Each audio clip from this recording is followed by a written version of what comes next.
Top billing. All right, folks, already know what time it is. It is your boy Murf Baldwin from Top Billing Sports, sports writer from all over the interwebs, covering a myriad of teams, mostly in the Southeastern Conference, potentially even further out than that. But, man, I'm making my home. I am finally nesting where I should be nesting, and that is covering those Florida State Seminoles, baby, which has a huge contingency fan base where I'm from. And I've known this since I was a little kid when I was up there chopping with my little bib on out there in Macon. But I can't do this bad boy by myself, man. I have my boy Jay Brading with me, and he is the ultimate Seminole fan. You see him all over social media, getting it popping and everything like that. JB, what's going on with you today, Playboy? What's up, Murf? How you doing? Man, I'm doing fantastic, man. Glad to have you in the FSU Chop Shop, baby. We're just going to be chopping it up. You know what I mean? And I like this kind of chop shop. It's way different than the chop shops that I used to be a part of way back in the day, but I ain't going to get into that, you know what I'm saying, and implicate myself in anything like that. But what's been going on with you, man? How have things been treating you right there in FSU land? No, pretty good, bro. I just watched the whole recruiting cycle play out and all that. So the whole recruiting cycle? I think there's a big piece left. Yeah, we got one piece missing right now. So we'll see what happens with that. Well, let's get into it, man. How do you think that plays out? This very much goes right into what we wanted to talk about. Do a little bit of defensive back talk leading into the 2019 season. I think FSU has a wealth of very talented defensive backs. Some more than others, obviously, but some more than others just because I think they fit the scheme a little bit better. And I think that we'll break down something that you and I talked about behind the scenes. But what do you think a guy like Nick Cross would fit? Or better yet, do you think it happens for Nick Cross? I know we both have our fingers crossed for Florida State. I think he's absolutely perfect for this particular scheme, and I'll get into that a little bit more as well. Yeah, I mean, honestly, like, if it's his choice, I do think he picks FSU. But the longer it drags out, I mean, technically him not being able to sign or not signing on signing day is technically a plus for us because that pretty much means that his dad wasn't going to let him sign at all, and he decided to push it back, which is good for us. But the longer it goes, the more you have to worry about, is it going to wear on him? Is he not going to be able to hold out? You know, so it's a catch-22 there. If he chooses fairly soon, then I feel okay about it, but I'm not sure really. I think he's a great fit for the scheme, obviously. Like, with his ability to cover, we didn't have that last year at all. Nobody in the secondary, as far as safeties are concerned, besides Stanford, who's a corner, could cover. It's a huge issue. Huge issue, man. I think that, you know what I'm saying, that for people out there that don't understand the scheme, we're talking about a quarters coverage scheme, a cover for matchup zone, meaning you're going to have your safeties walked up a lot. I played in a 4-4 scheme. I played in a 4-3 scheme, played in a 3-4 scheme. Always wanted to play in a scheme based around quarters coverage. Obviously, in any of those schemes, you do play that maybe from a down here or down there or whatever like that. But where that's your primary, I think that would be pretty cool, especially me being as though I played safety, played a little outside linebacker rover as well. I would love to have been walked up like that because I was all about coverage. I was always out there trying to challenge the receivers. Even when I was a rover, I was out there asking to be walked up and playing person-man coverage on the receivers just so I could help myself out with that, but more than likely help them out more, just to be physical like that. And if you can have a guy like that and you walk them up off the line of scrimmage like that and they have the inside portion of the zone and their zone converts to man coverage when a receiver crosses their face, you have to have a real live cover safety. And those people are rare. I don't think people understand how rare it is to have safeties that can cover like that. I think the NFL will place a premium on something like that. A guy like Eric Berry, I think Eric Berry would be perfect for a scheme like that. You see him being walked out on tight ends and everything. They don't play that type of – they probably play more of a cover two type scheme with the Chiefs to where he's really just playing a zone where there's not really any man coverage involved unless they walk him up as a strong safety on a tight end or something like that. But being able to be matched up with inside receivers and to have a guy where you have an alleyway duty and you're having to come down and your first order of business is the inside shoulder force a run, you have to have a special player. And Nick Cross to me is that. I think he's severely underrated. I think that he should be a 5-star in my opinion. I think a guy like Dax Hill and Nick Cross are very similar. I'm not seeing where the disconnect is with that, where I would think that I really don't see it. I think both are extremely fast. I actually think Nick Cross may be a little bit more physical, but Nick Cross is a better coverage guy. I think Dax Hill may have a little bit more instinct and range, but I think one hand watches the other, both watch the face, 6 in one hand, half a dozen on the other. They're very similar. So this is a huge get to me if Florida State is able to pull it off. So, but I'm not going to bank on that. Even without Nick Cross, the secondary should be able to compete. So let's go position by position. So I think you would have what would be considered your strong side safety, your close side safety, or maybe he plays towards the boundary. Who would you get to be that? He's going to have to be your guy who can obviously both cover, but he has to be a force player as well.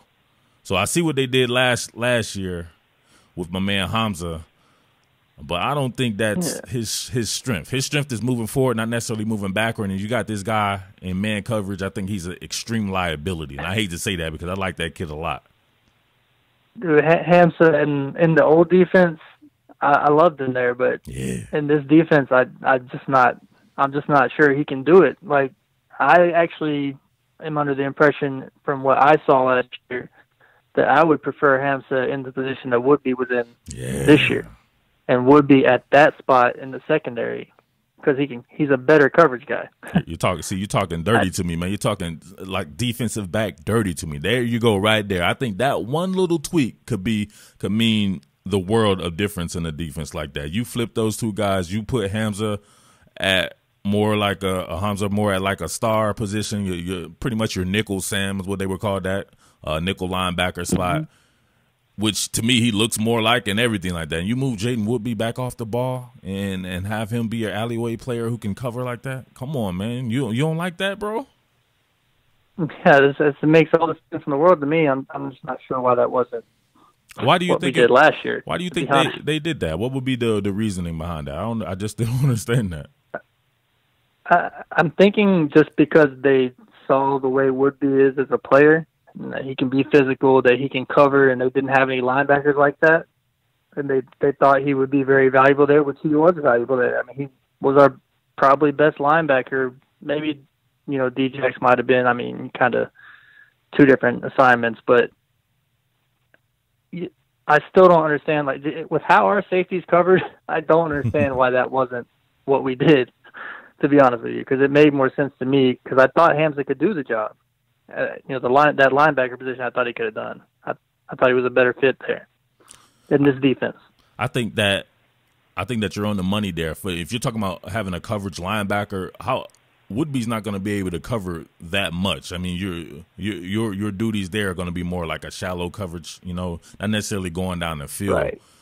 I think that a guy like Hamza, restricting him. Restricting. I think a guy like Hamza could be a little bit more valuable in that aspect because you don't want him going down the field. The further the ball goes down the field, the more of a liability he is. So maybe if he's covering more shallow zone type stuff or shallow matchup zone type stuff, maybe he wouldn't be as much of a liability. And I think he's a little bit bigger, a little bit lengthier. So being able to use those arms to get off blocks, I always thought that would be, while it looks cool to have a guy his size, maybe, 212, 215 or something like that, he's got to still get off blocks. You're still playing on a second level. You still have to be able to stack and shed blocks, and he would get hung up on blocks. I actually thought that you could really target him. If you really ran towards him and you made it your duty to pull linemen, maybe run and have some fullbacks and everything like that as well, he can get hung up on blocks. So he's a guy that needs to be able to work that kind of a weak side, and be able to chase down from that. But he wasn't even a weak side defender. They actually had him on the strength of the defense.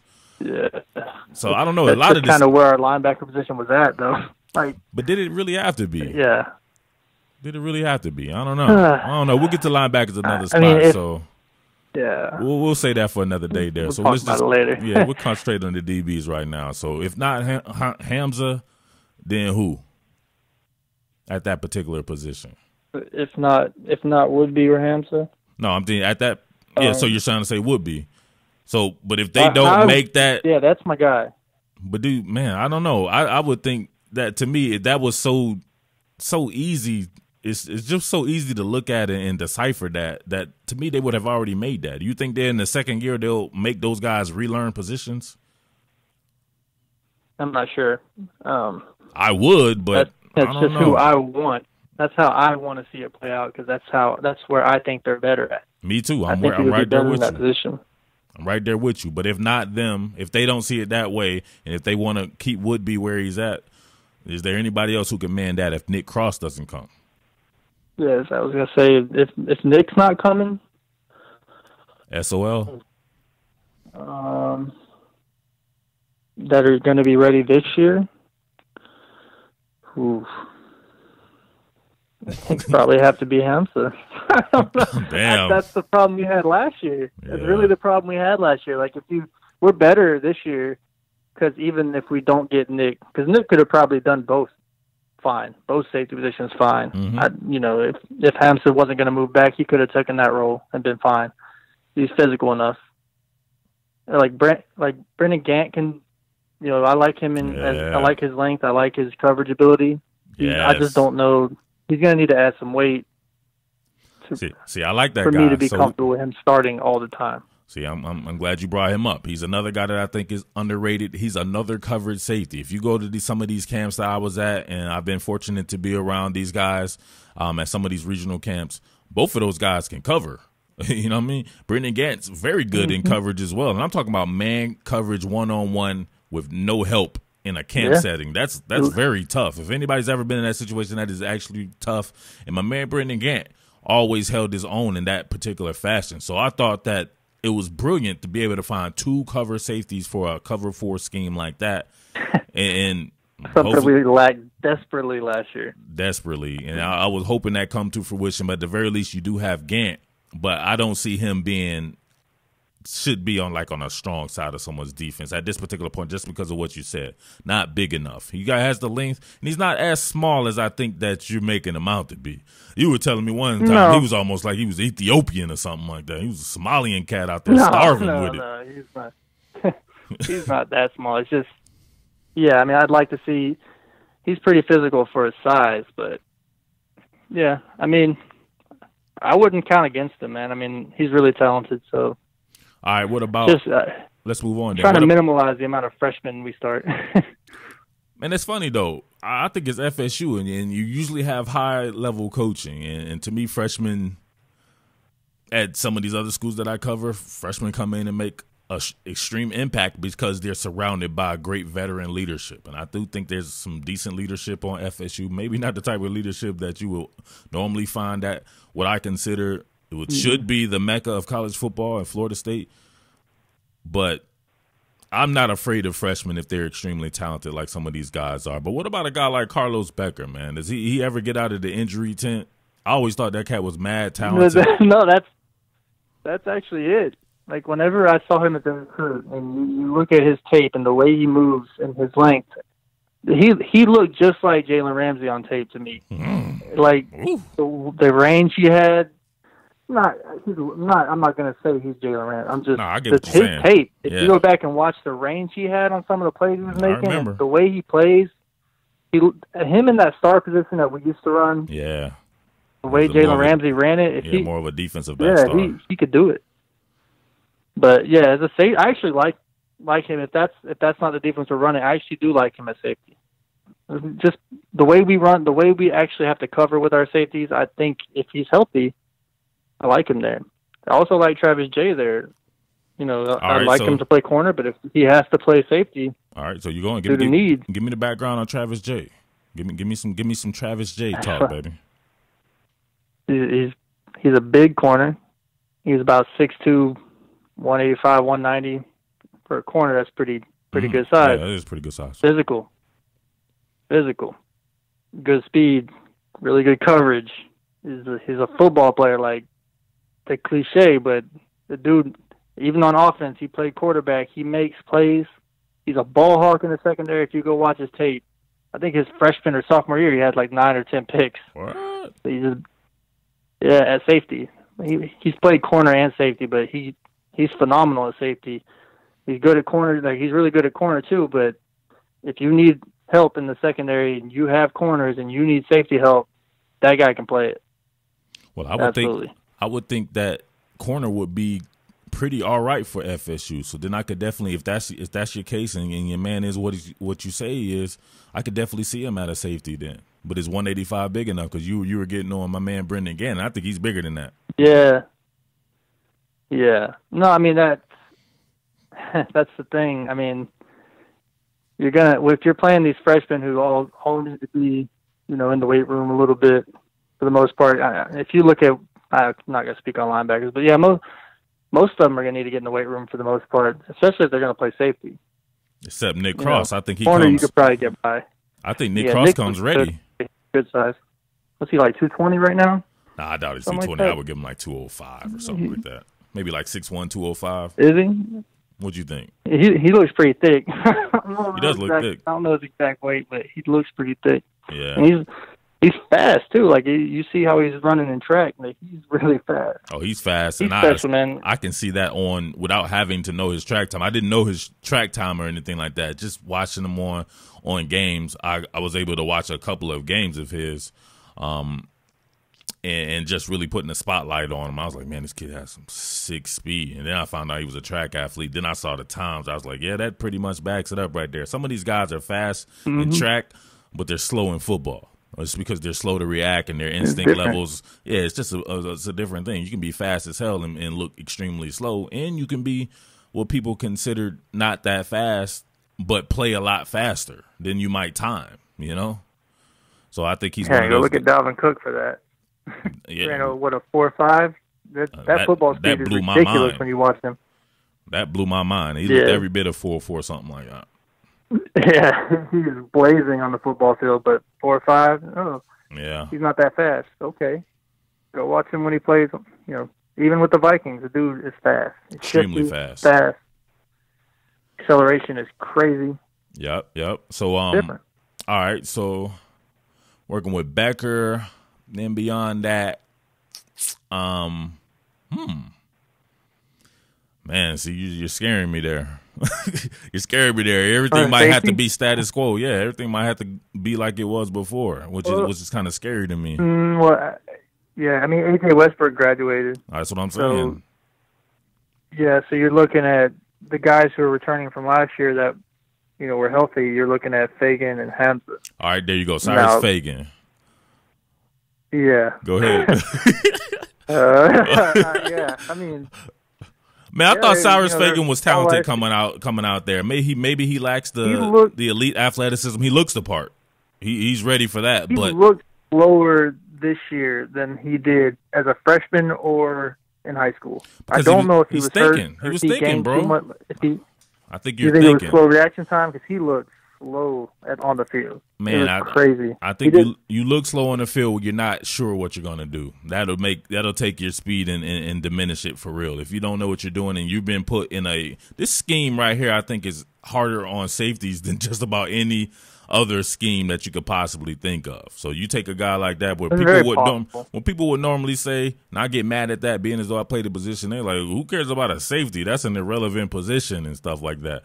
It ain't irrelevant in the cover 4 quarter scheme. Not at all. You're almost the dictator. The most important position on the field. Yeah, you're almost a dictator in this one. We didn't have it. Yeah. So you if can we see. had Derwin James, we'd have been looking all right. But we didn't have that. I shudder to think what a guy like that could do in a scheme like that. And he could cover anyway. That's brutal. He could cover anyway. You could put him at corner. He could cover. He was. Yeah, they did. My God. Yes, exactly. They did in college. Exactly. I remember him locking down Ole Miss. Remember that? Yeah. He got a pick on that one play. Straight shadowed him perfectly. It was beautiful. Beautiful, man. So he's special. Yeah, for sure. All right, man. So let's do the corners. I wanted to ask you about Levante Taylor, and just flat out from what he has become at FSU, from what he was coming out of high school. I remember at one point in time, doing some film work on him and thinking like, man, this may be the next Darrelle Revis. Now I'm thinking, I'm like, man, nice. This may be the next Beavis. In Butthead. No, what do you think about man, Levante, man? I'm gonna go with what was reported with him, that he had I think it was a hip injury. Okay. Because he did look like he was struggling physically, along with, his ability to just cover. I don't know if he was slowed down because of that, which was making it harder for him to cover. I don't know the full details of what was actually causing, his physical ailments, but they said, I think it was a hip. I might be mistaken there. I don't remember exactly. I didn't look it up, but yeah, he sat out most of the end of the year because of an injury, and they said he'd been playing through it. So I don't want to be too critical on Levante based on last year, because he pretty much is not obviously happy with how last year went. And that's my guy, man. I thought he was really good the year before, and I'm going to chalk up last year to an injury for now until he comes out next year. And if he's struggling next year and he's not hurt, then, All right, so do know this, though. When the scheme changes, your duties change, and this is a press. Normally, when they want to do what they want to do, I noticed that it became kind of an off man. They would even play a little single high safety towards the latter part of the season, because I guess they felt like they didn't have the guys to run their scheme. So when you're playing press man coverage and you're Levante Taylor, and I see him kind of struggle in that, do you think that could have contributed to that as well? Maybe he's not a press man cover. Maybe he's just kind of a mirror guy. Maybe a close quarters guy. Maybe he just shatters you in your hip pocket. But to be able to redirect somebody off the line of scrimmage, being a 5'10" or 180-pound guy, maybe that's not his game. I mean, what you think? No, I personally, I think he's more of like a true slot corner, like a true nickel. Oh, I think he would be phenomenal at that with his feet, his ability to stay in front of people. But I don't know. I mean, maybe that's what was causing the majority of the problems. You're probably onto something there, but that's my guy. I'm not trying to. I feel like I'm gonna chalk it up to the injury. I got you. I love them coming out of high school. Better next year. I love him coming out of high school. I think he's an extremely talented guy, and I definitely think there's a spot for him. There's no doubt about that. I'm not sure. I guess they'll have to battle it out, man. There's a lot of talented cats there. Move on to let's do Stanford. Let's do Stanford right now. I think Stanford, you're probably at corner. Yeah, that's my guy. I love Stanford. Yeah, I like his length. I think he's more of a better fit for this particular scheme. Let him get his hands on people. Definitely. Now, I do think this, though. His makeup speed can be a little suspect. And that's why I saw even at safety, and I remember him. Dang, was he the one that got burnt on the post in the Bama game against Yeah, as a freshman. Yeah, that was tough. But I think it was Jerry Jeudy. Yeah, it was. I think it was. It was. No, it might have been Ridley. It wasn't. I think it was Ridley. Oh, it was Ridley. Yeah, he was on Ridley. What the hell was that? Yeah, they put a first-round draft pick against a freshman. That's typically not great. Look at how Patrick Surtain looked against veteran receivers. Nobody wants to think about that. Surtain's pretty talented. He is pretty talented, but he was getting his buns dug into by my man C.D. Lamb in the Oklahoma game, and it's something that I was trying to tell people that I covered Alabama. I was like, hey, man, it's one thing to look good against inferior competition. I was like, in the latter stages of the season, when you have to see Georgia and some of the guys you'll see in the playoffs, it may look a little bit different for Patrick Surtain. So I chalked that up, just same thing, some of his freshman woes. But then last year, with him bouncing between safety and corner, I saw some really good stuff from him at corner. And I saw some stuff that made me think, I wish he would have kind of played corner the entire time and have those reps there. But I do think he's your franchise corner, and I think he could be your primary corner playing in that press man. What about Kyle Myers? Crickets? I didn't see much from him in this game. He didn't really wow me very much, honestly. I saw more out of Asante Samuel Jr. Yes, I was going to get to him next. III. I was going to get to him next, but do you think he has a spot? Second or I can't remember. Asante Samuels, he would have to be. I think he would be the third, wouldn't he? I can't even remember. I think it. I think he's junior. I think he's a junior. Okay. I think. Yeah.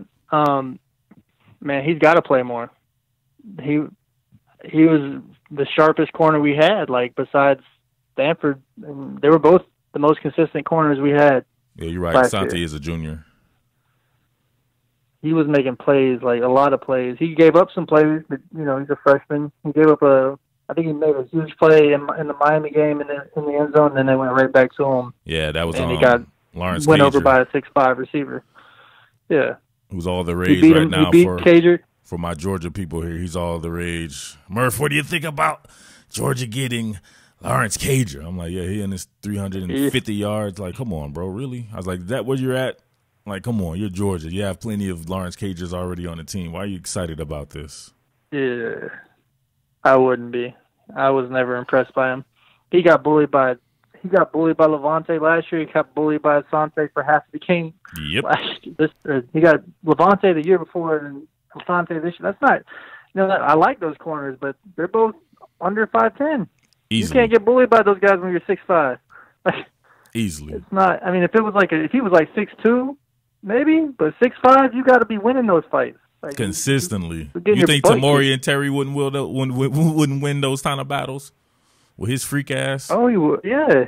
Dude, that guy, we talked about him when we got him. Yeah, that guy's special, man. That speed along with the ability to go up over people. My God. And right now, man, he's just kind of a one-trick pony. Imagine when he really learns everything and they start running the mid-distance stuff with him and really getting him out in space and letting him break tackles.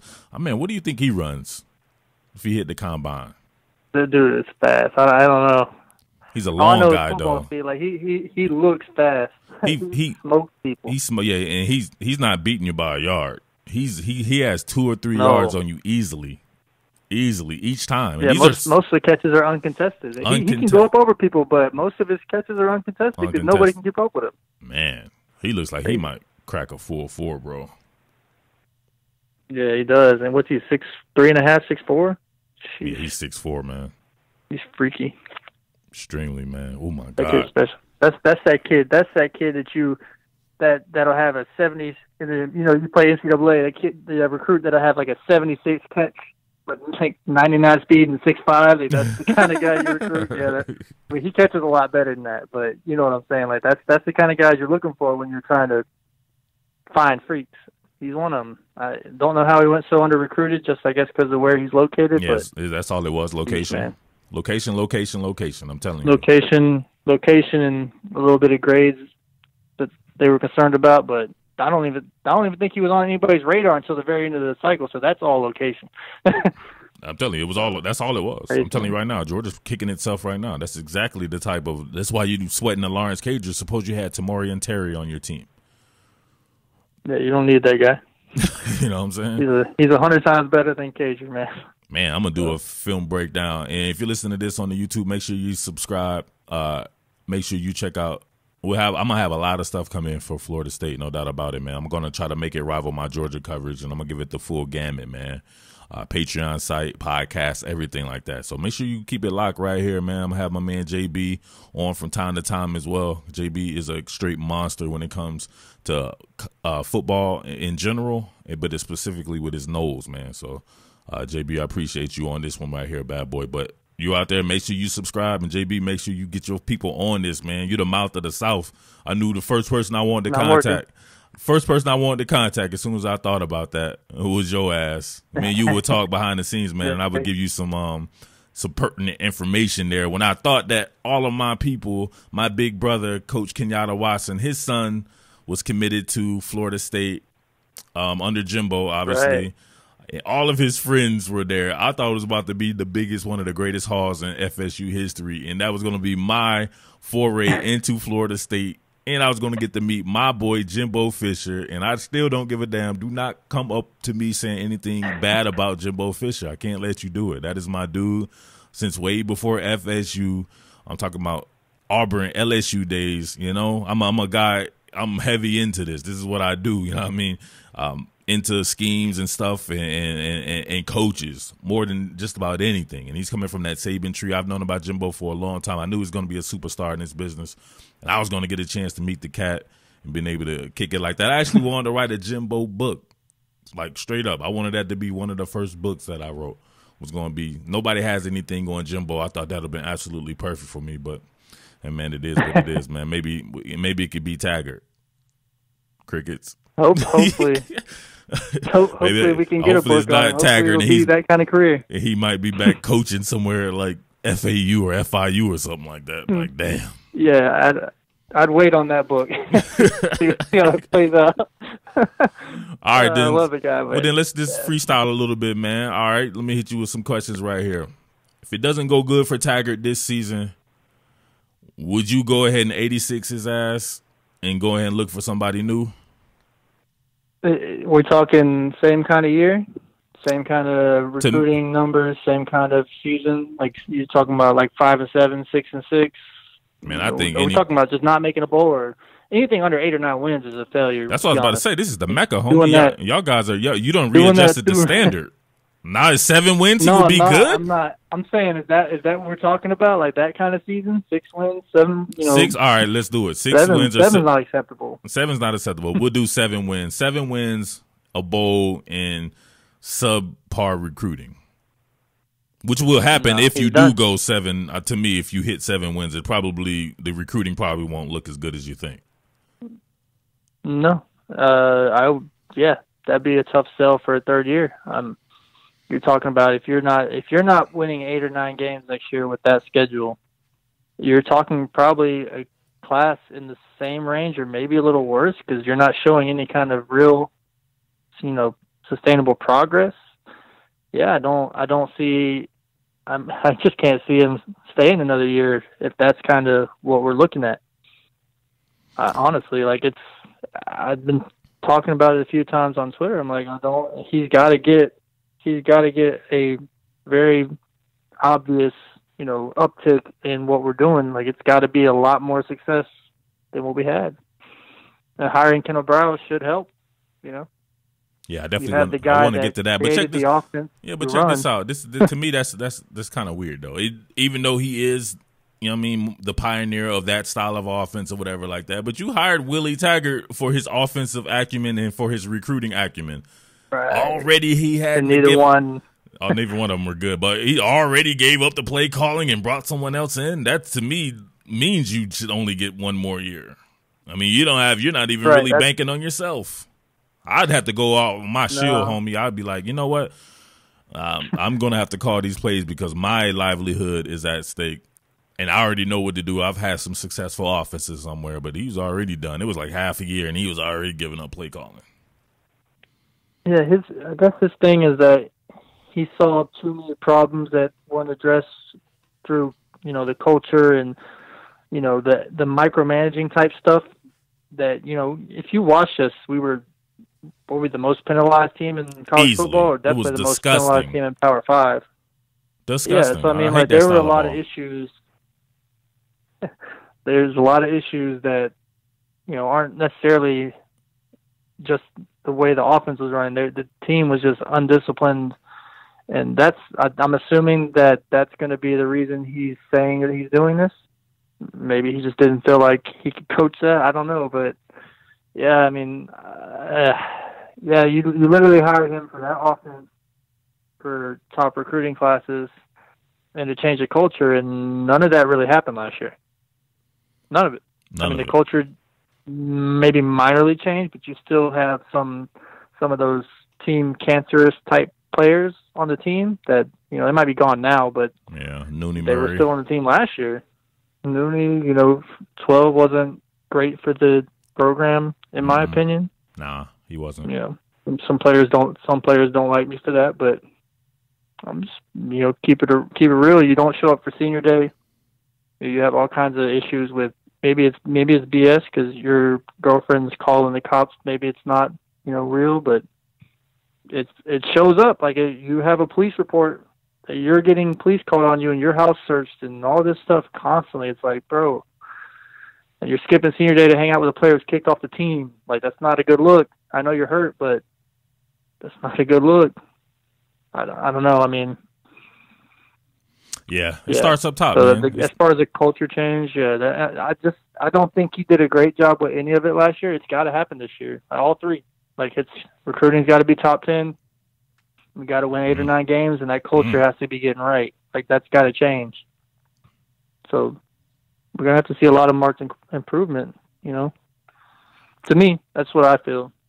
Because the fan base is probably going to riot if it's another 7-6 win season or something crazy like that. You know what? As well as it should, it's not going to be pretty. I think FSU deserves better than that. You know what I mean? Like I said before, I think it should be the Mecca. But then beyond Willie Taggart, I think Willie would agree, to be honest. I think he would agree that that's unacceptable. I know he thought this was unacceptable, so doing it 2 years in a row. Yeah. All right, so then we're looking past that. We were having this conversation in my Georgia group chat, and they were asking me who I like to see at FSU, and we were throwing around some names and stuff like that. Just from early, just, you know what I'm saying, not pushing Willie out the door. Hopefully Coach Taggart gets it together, and you know what I'm saying, he rides. He's definitely somebody you can get behind. I guess he has a lot of moxie in that particular aspect. Sometimes it's press conferences, though, to me, man. I guess coming from a Jimbo Fisher where he was just so fluent in football. You know what I mean? I always told people way back in the day, I think Jimbo Fisher could have been a defensive coordinator.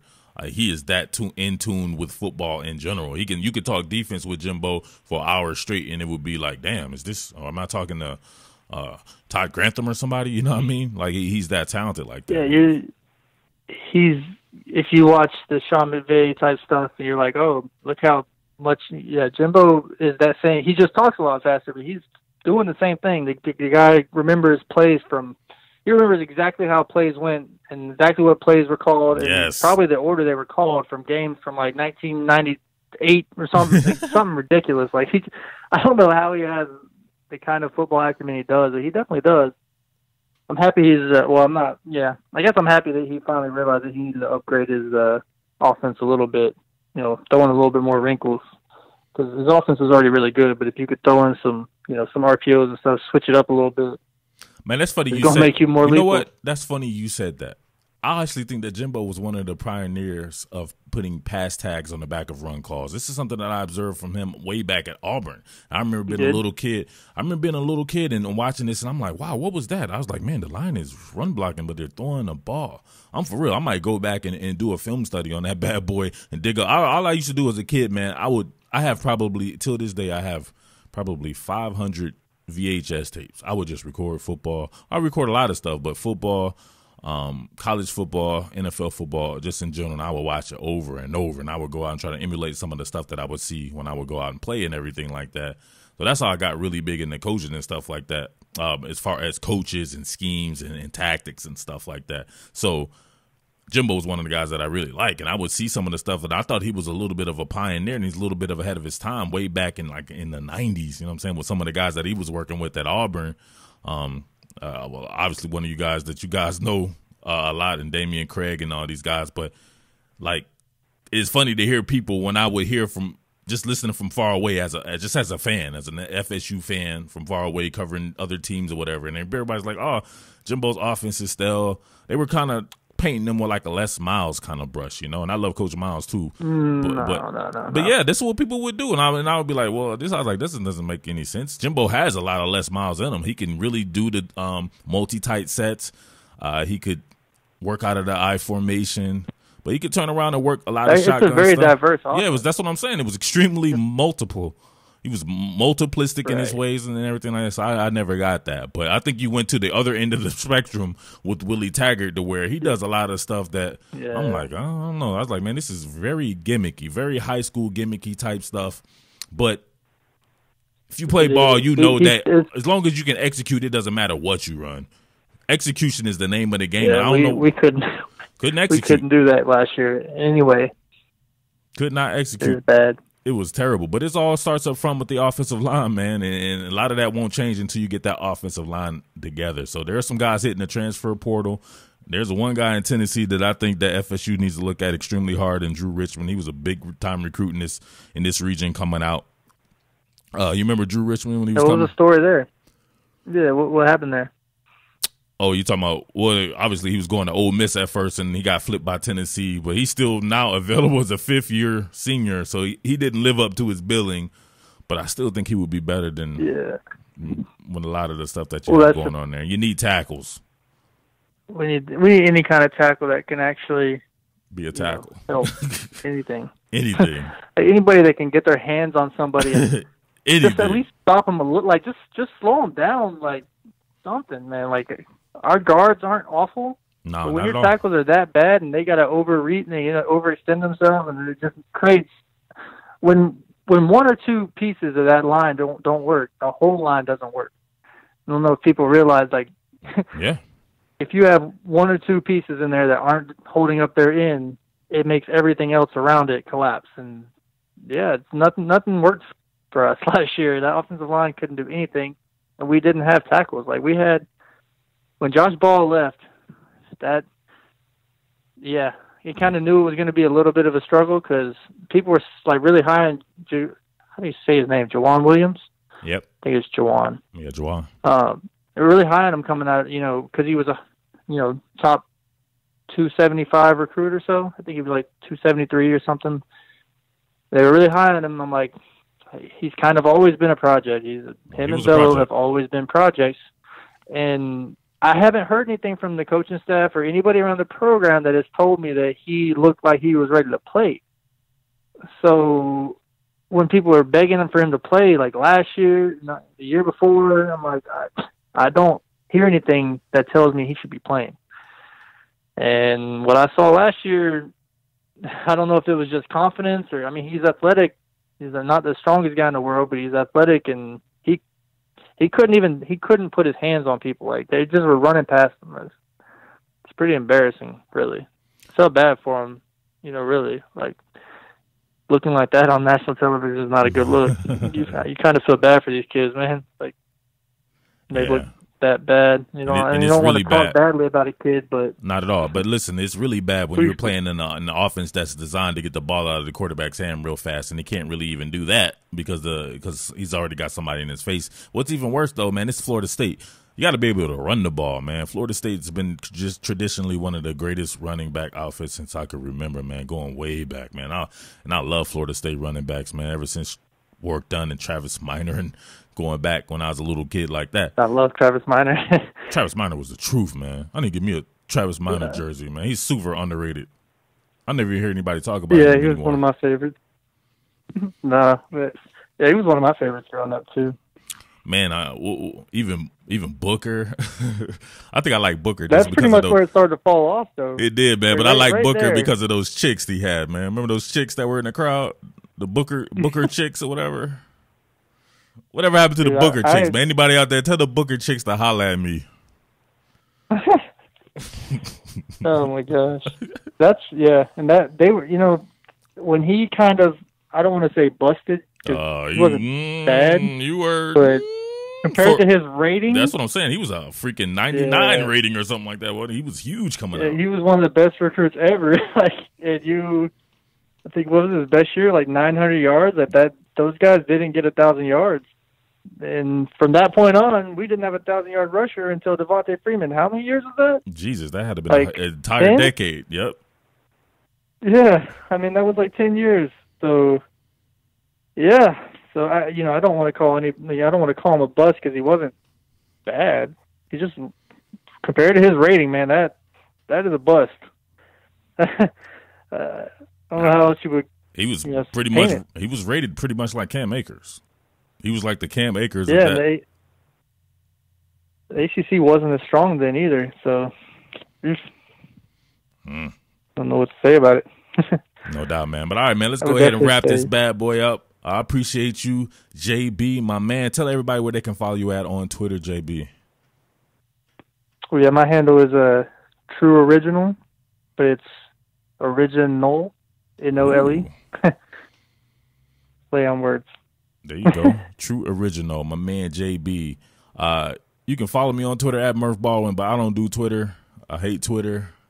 So holla at your boy in the comment section on YouTube, and let's get this thing rocking, man. This FSU Chop Shop brand, we're going to be chopping it up with you guys, doing the thing inside FSU. Have a lot of film studies and everything. Before we go, man, you check out that film study I had on Nick Starkel. You asking me or them? Talking about you. I checked it out. Yeah, I'm talking about you. What do you think about that? You got me excited about it. Okay. I'm hoping so. So, yeah. So then some people were asking me about Josh Jackson. What about him? What do you think about him? I saw him. You ain't like Josh Jackson? Not really. Yeah, no. me neither. I'm not a fan. I was trying to be nice. Yeah, if that's kind of what you're stuck with, at least, like I said, I think Blackman will keep his job. Yeah, that is true, though. But to be honest with you, though, man, you really only need quality depth, and I think he would be – you could have to say he would be quality depth from the standpoint that he's put up some pretty decent numbers, and he has some game experience, and he's played in the conference and everything like that. But I think Nick Starkel will be a guy who could push Blackman for his job, whereas I think Blackman could just beat out Josh Jackson. That's just me, though. Yeah, Josh Jackson would be the guy that would literally just be a backup. I don't see him ever starting over Justin Blackman, to be honest. But it'd be nice. You know, any kind of depth would be nice when you have one scholarship quarterback. So, yeah, I'm all for either one of them, I guess. But, yeah, I'm not high on Josh Jackson at all, honestly. And I think James Blackman can have I think he can have a good year. I think he does limit what you want to do in the Kendall Browse, Willie Taggart style offense. And Nick Starkel will probably limit that as well. But I think some guys that are coming on campus, Simpson and these guys in the future, I think they can have it. But then again, these guys may want to be waiting. Hopefully FSU has the kind of year that we think it can have. But if not, man, I don't know, man. Hopefully we have a good enough year where we can recruit some offensive linemen. Please. And, build that back up a little bit. Cause, I almost had Wanye Morris and Charles Cross. Yeah, that really hurt, bro. You didn't have to bring that up. No, I didn't. I just brought it up like 2.5 hours ago. Yeah, that broke my heart, man. Like, I knew Wanya was going, and the Charles Cross thing didn't really shock me too much. I didn't think he was ever going to flip just because he seemed very high on us. He had a Mississippi State offer, and he committed to Florida State over them. But the draw, that Mississippi thing, man, that draw to stay home is something serious. I love that, though. I really do love that. I can't even front. I love that LSU has that as well. Georgia had it for like one cycle. Now everybody's back to the norm where Georgia's out recruiting everywhere else but Georgia. But I love that push to stay home, and Mississippi has that state pride like that. So I can't argue with that. But all right, JB, let's go ahead and get out of these folks' hair. We appreciate you listening, but we'll be back for another episode of FSU Chop Shop. All right? Peace. What more can I say? Top billing.